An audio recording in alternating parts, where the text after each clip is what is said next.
Legislators in Karnataka will not be using their time to improve the infrastructure of their cities or even to help the dying farmers. But what they will continue to do is to issue privilege motions on the most trivial matters.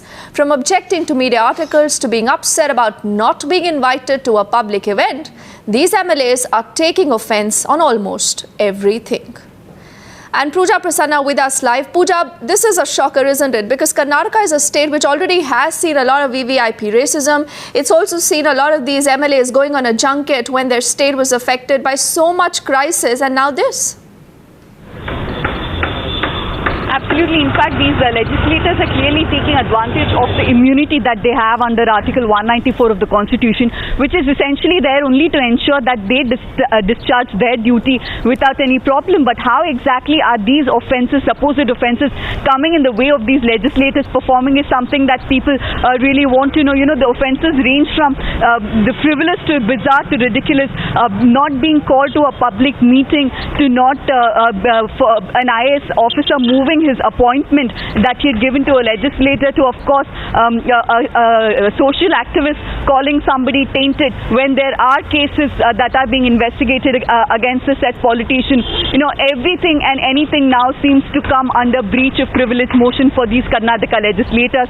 These are complaints that are accepted by the speaker and are being looked into by this committee. A lot of public money and time of these legislators are going into supposed investigation, at the end of which, if they're not satisfied with the answer, they can make the person apologize to the entire house and even imprison him for an indefinite amount of time. So clearly, this is political high-handedness at its best.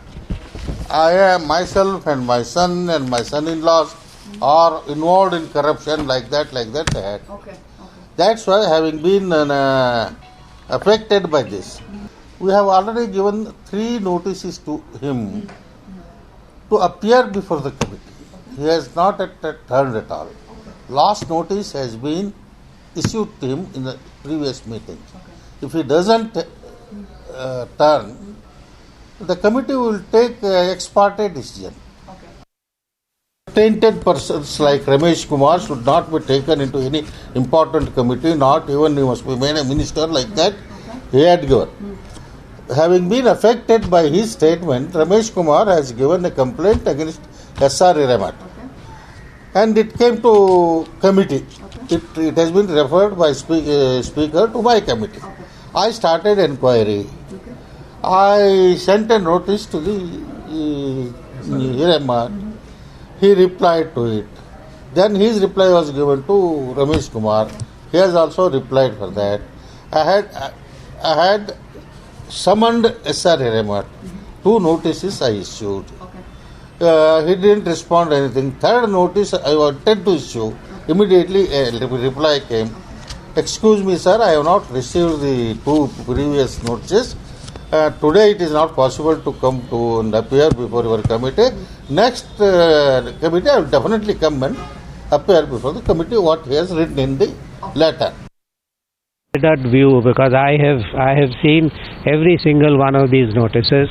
These are on frivolous grounds, unsustainable grounds, false grounds, and I can tell you this is not only a misuse, it's an abuse of said privileges, because they cannot do this. These privileges are, these are sacred issues, and you can take action in genuine cases.